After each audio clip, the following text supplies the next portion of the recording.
Baik, Assalamualaikum warahmatullahi wabarakatuh.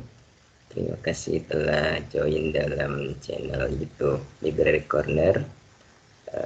Kali ini saya akan sharing pengetahuan saya tentang alat tools yang dimiliki UI untuk pengumpulan data, terutama data kuantitatif, yaitu survei UI.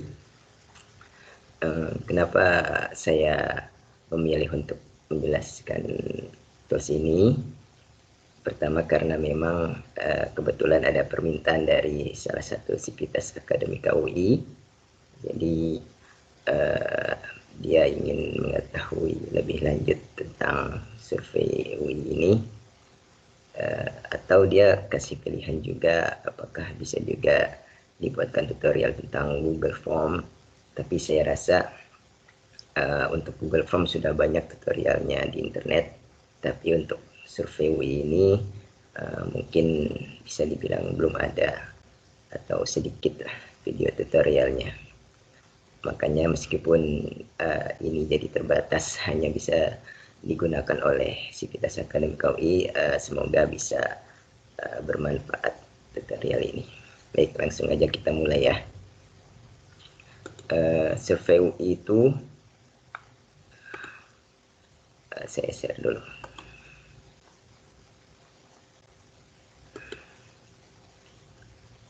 Oke, survei UI itu bisa diakses di alamat survei.ui.ac.id.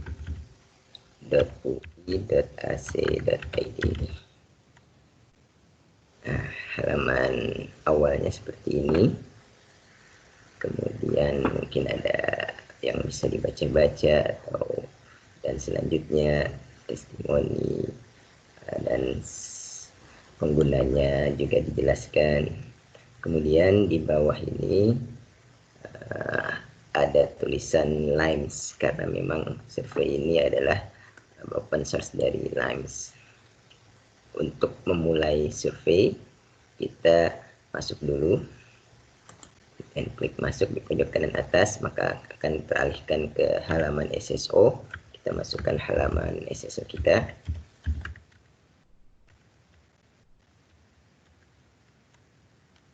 Setelah itu berhasil akan masuk ke dalam halaman survei UI. Nah, ini sederhana halamannya dan mungkin agak membingungkan jika memang belum pernah menggunakannya. Di sini ada beranda, ada administration, tapi karena tutorial itu sebaiknya tidak terlalu lama, maka saya akan menjelaskan yang utama-utamanya saja. Untuk option-optionnya saya pilih default. Jadi misalnya mau lebih mempelajari tentang options itu, bisa teman-teman tuliskan di question and answer. Jadi nanti dijawabnya dalam bentuk question and answer aja. Oke, setelah masuk beranda, kita bisa lihat di sini adalah survei yang telah kita buat. Jika kita klik masih kosong, tulisannya harap pilih, berarti kita belum pernah membuat survei apa-apa.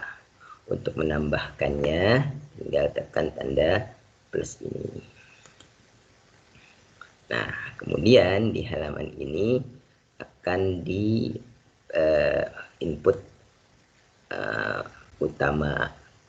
informasi utama tentang survei kita, yaitu judul survei. Di sini ada tulisan yang wajib diisi apa, pengaturan apa. Oke, karena biar cepat saya contohkannya aja. Di halaman berikutnya itu kita set default dulu ya. Jadi yang wajib diisi dalam pembuatan survei di awal adalah cuma judulnya aja. Nah, saya ambil contoh surveinya adalah kuesioner tentang seperti ini, terdiri dari 3 sub question, yaitu data yang kita survei, kemudian skala Likert-nya, dan yang ketiga adalah pertanyaan umumnya. Nah, karena ini kita tulis judulnya kuesioner untuk para peserta training. Jadi teman-teman nanti judulnya boleh apa aja, tergantung surveinya nanti. Kuesioner untuk para peserta training, kemudian hanya ini yang wajib diisi, kita langsung bisa simpan. Setelah disimpan, kita akan masuk ke survei, halaman survei berikutnya. Nah, ini nanti ada yang warna-warna merah adalah hal-hal yang perlu ditambahkan. Contohnya, surveinya itu belum diaktifkan karena memang belum ada kelompok pertanyaan dan belum ada pertanyaan. Jadi survei dari survei UI ini kita harus membuat kelompok pertanyaan di tiap pertanyaan itu. Jadi nanti di sini kelompok pertanyaannya masih kosong, surveinya masih kuesioner untuk para peserta sudah ada. Kalau yang kosong bisa kita lihat. Nah, untuk menambahkan kelompok pertanyaan, kita klik tanda panah lagi, tanda plus. Nah, ini yang utama juga judul-judul yang lainnya bisa diisi belakangan atau tidak diisi juga tidak mempengaruhi, ini hanya untuk pengingat aja. Sebenarnya kita juga bisa mengimpor, tapi ternyata filenya itu file yang identik dengan file yang diisi di survei UHID atau kelompok LEM survei ini. Nah, karena kita belum pernah bikin, maka kita harus memasukkannya manual satu persatu. Misalnya, karena saya tadi membagi 3 kelompok, yang pertama adalah kelompok biodata. Kita isi, simpan kelompok pertanyaan.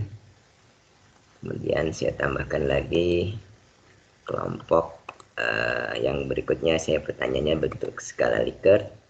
Saya simpan. Dan yang berikutnya adalah kelompok pertanyaan umum, saya tulis saja esai, kemudian kita simpan. Nah, begitu membuat kelompok pertanyaan. Setelah itu, nah, sekarang saya punya 3 kelompok pertanyaan. Nanti teman-teman membuat kelompok pertanyaannya sesuai dengan pengambilan data yang ingin teman-teman lakukan. Nah, setelah membuat kelompok pertanyaan, maka kita juga diarahkan membuat pertanyaan sesuai kelompoknya, jangan lupa. Jadi misalnya saya ingin membuat pertanyaan biodata ada 4 misalnya, kualifikasi pendidikan, jenis kelamin, usia, lama menjadi dosen, dan kita masukkan 2 aja ya biar nggak terlalu lama. Misalnya saya ingin masukkan kualifikasi pendidikan dan jenis kelamin. Oke, berarti dia masuk ke dalam kelompok biodata. Kita akan di kelompok biodata, kita buat pertanyaannya, kodenya itu jenis pendidikan.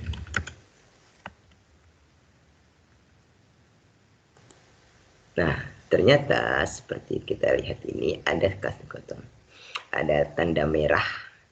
Artinya apa? Kode pertanyaan harus diawali dengan huruf dan hanya boleh berisi karakter huruf angka. Jadi kode ini bukan pertanyaannya teman-teman ya. Jadi pertanyaannya itu di bawah. Jadi kode ini cuma buat pengingat aja. Jangan pakai spasi. Hanya huruf dan angka aja. Jadi saya tulis aja misalnya pendidikan. Pertanyaannya baru di bawah ini. Jenis. Kemudian kita ke bawah, bantuan boleh diisi, boleh enggak. Nah, ini juga yang menjadi penting. Jenis pertanyaan ini termasuk pertanyaan tipe apa. Nah, karena survei UIACD ini sudah dibahasa Indonesia kan, mungkin kadang-kadang kita harus melihatnya dalam bentuk translate ke bahasa Inggris secara umum, misalnya daftar itu seperti ini. Nah, cuma enaknya itu ketika kita pilih jenis pertanyaannya akan di sebelah kanannya akan muncul contoh ya. Nah, seperti ini. Jadi ini mungkin kalau bahasa Inggrisnya drop down gitu ya, dan seterusnya. Kemudian jenis pertanyaan khusus. Oke. Tanggal, teks, larik itu mungkin yang tadi skala Likert itu bahasa Indonesia larik. Kemudian pilihan ganda.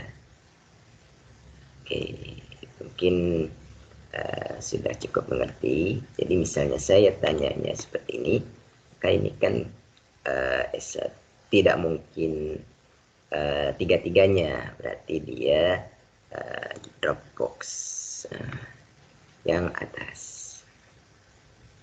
Daftar pilihan, boleh milih tarik turun atau boleh yang ini, itu sama aja. Nah, opsi lainnya itu biasa pasti ada kalau ada daftar pilihan, tapi kalau kita tidak mau dia boleh ngasih pilihan lainnya, kita pilih ini tidak. Wajib diisi juga boleh, misalnya kita pengen dia pasti mengisi, jadi kita pilih ya. Nah, yang mungkin agak membingungkan adalah persamaan relevan. Persamaan relevan adalah sistem dari survei WACID yang sebenarnya tidak terlalu berpengaruh. Kalau dulu mungkin berpengaruh karena kita bisa meniadakan pertanyaan ini, dianggapnya tidak relevan. Tapi sekarang defaultnya adalah 1, jadi kita biarkan saja.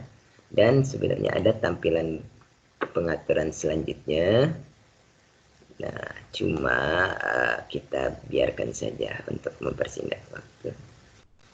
Jadi kalau setelah itu langsung aja tambahkan pertanyaan. Nah, kemudian tadi kan kita belum masukkan S1, S2, S3. Nah, inilah uniknya membuat pertanyaan di survei WACID, karena berikutnya adalah baru memasukkan. Kelihatan dari apa? Dari warning ini. Warning, you need to add answer option to the question. Baru memasukkan optionnya itu di setelah ini. Jadi kita masukkan ini, edit, tinggal bisa di atasnya, di sini, atau langsung aja dilihat dari warningnya. Jadi ini adalah optionnya. Jadi tadi pilihannya adalah 1. Kemudian pilih lagi, kita pilihkan tambah S2 dan simpan perubahan. Oke, kita berhasil menambahkan pertanyaan biodata. Satu lagi kita coba. Kita tambah lagi kodenya apa tadi. Yang kedua adalah jenis kelamin. Kita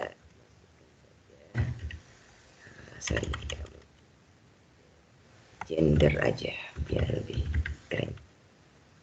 Kita masukkan jenis kelamin, kemudian pilihan jenis kelamin itu kita lihat di sini tadi ada, yaitu pilihan pertanyaan khusus jenis kelamin. Apakah wajib diisi? Boleh ya, boleh tidak. Nah, kemudian setelah ada 2 pertanyaan, posisinya itu bisa kita tentukan mau setelah pendidikan, di awal atau di akhir. Karena kita mau urut, kita pilih aja setelah pendidikan. Tambahkan pertanyaan. Oke, kita sudah punya 2 pertanyaan untuk biodata. Kita masuk ke skala Likert. Kita tambahkan lagi pertanyaannya. Apa tadi pertanyaannya? Misalnya pertanyaan nomor 5A. Tentang penelitian kualitatif. Saya copy aja biar nggak lama ngetiknya. Oke, 5A. 5A. Nah, ternyata masih merah, teman-teman. Ternyata kode pertanyaan itu harus diawali dengan huruf. Jadi nggak boleh dari angka. Tambahin aja dah. Question 5A. Kita copy pertanyaan, kita paste pertanyaannya. Sekarang dia bentuknya apa? Teks bebas panjang? Bukan, dia adalah skala Likert, berarti lari pilihan 5 angka. Oke, wajib diisi ya. Kemudian tambahkan pertanyaan. Nah, ada warning lagi. Untuk skala Likert, you need add sub question option to the question. Apa maksudnya ini? Maksudnya adalah ketika ada skala Likertnya, di sebelah kirinya itu ada sub question namanya. Itu yang disebut sub question. Kita boleh mengetiknya, boleh juga tidak. Tapi biar warningnya hilang, kita masukkan aja. Apa penjelasannya? Misalnya setuju,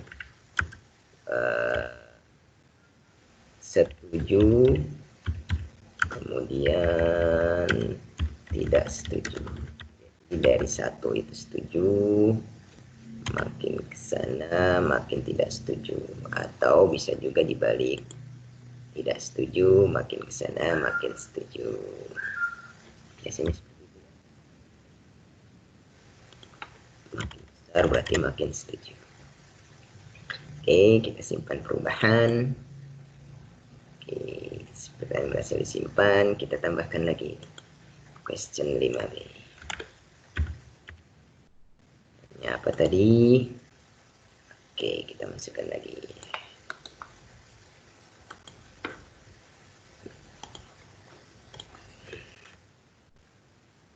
Kemudian sama jenis pertanyaannya, lari 5 angka, kemudian wajib diisi posisinya misalnya setelah Q5. Sama pertanyaan, warning lagi ada, butuh sub question, kita pilih sama tidak setuju, kemudian sampai setuju. Oke, sudah 2, satu lagi. Esai.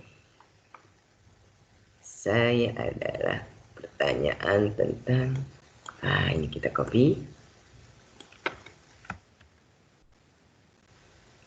Copy, kita masukkan di sini, tambah pertanyaan, kodenya esai, pertanyaannya ini.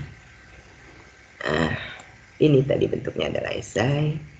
Intinya kita ini kan teks bebas, boleh panjang, boleh besar, dan lain sebagainya. Ini cuma ukuran aja, cukup panjang mungkin ya. Validasi tidak perlu, wajib diisi misalnya ya tambah pertanyaan. Oke. Nah, setelah berhasil memasukkan seluruh pertanyaan, kita bisa mengetes link survei itu dengan cara ada gambar gerigi ini. Jadi teman-teman jika bingung, digeser aja mouse-nya, akan muncul info tentang itu. Misalnya ini apa sih? Ini pratayangkan kelompok pertanyaan ini. Ini apa? Edit kelompok pertanyaan ini. Ini apa sih? Edit jawaban standar untuk pertanyaan ini. Tapi karena tidak ada warning, biar cepat, kita nggak usah isi dulu. Sekarang kita mau coba sih tes survei ini. Kita klik tanda gerigi kuesioner untuk para peserta training. Here is 5 question in this survey. Jika kita ngisi deskripsi tadi, maka akan muncul di sini. Kemudian next. Nah, ini dia pertanyaan-pertanyaan kita. Jenis pendidikan, misalnya ini S1, jenis kelamin male. Semua pertanyaan kelompok 1 akan ada di sini. Jika ada 5, akan muncul 5 juga. Kemudian kelompok berikutnya harus kita next. Setuju atau tidak? Setuju deh. Ini setuju. Nah, misalnya kita tidak isi dan itu wajib, ketika kita next, maka harus ada yang diisi, ada warning. Harus diisi. Dan terakhir adalah terima kasih. Submit. Nah, karena ini berupa tes aja, ini hanya tes aja, jadi tidak di save oleh ininya karena tidak aktif. Jadi kita tutup aja ini. Nah, terakhir untuk save-nya dan mengaktifkannya, kita tinggal klik ini, aktifkan survei. Nah, ini ada penjelasannya, baca anonim, tanggapan, waktu, dan selanjutnya kita anggap default aja. Nah, karena yang penting itu ini, kita harus setelah selesai dulu baru kita aktifkan, karena tidak bisa diubah-ubah lagi pertanyaannya. Simpan dan aktifkan survei. Setelah survei aktif, kalau mau pilih modus akses tertutup atau terbuka, ya kita pilihnya di sini. Tapi sebaiknya karena buat survei ya terbuka, tidak terima kasih aja langsung. Oke, survei sudah aktif. Oke, sekarang kita lihat lagi. Ada tulisan hentikan, ada tuliskan jalankan, ada tuliskan ini hapus survei, ekspor, dan tanggapan, serta statistik dan administrasi token. Jadi nanti cara untuk ininya coba kita jalankan. Nah, ini adalah yang kita kirim ke orang-orang yang ingin memasukkan. Misalnya saya sekarang masukkan. Oke. Dan thank you, your report has been recorded. Karena kita sudah punya, coba kita refresh. Lanjutkan.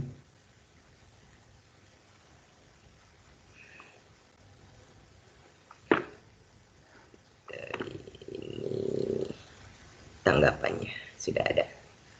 Kita coba ya. Nah, ternyata responnya 1 dan total respon 1. Oke.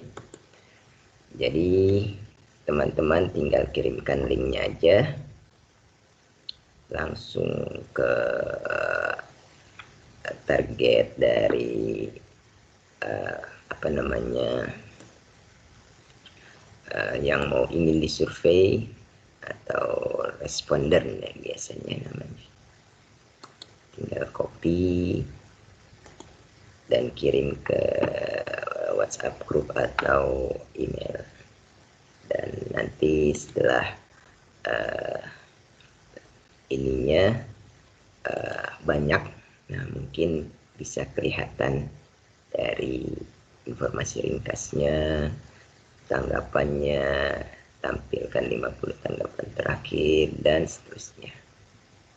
Oke, mungkin tutorial untuk memasukkan survei untuk pengambilan data cukup sekian. Nanti jika ada data dari survei WACD yang ingin ditampilkan di tutorial berikutnya untuk pengolahan, bisa dikirim ke saya dan mungkin kita bisa lihat kemampuan dari pengelolaan pelaporan di survei.ui.ac.id. Terima kasih. Assalamualaikum warahmatullahi wabarakatuh.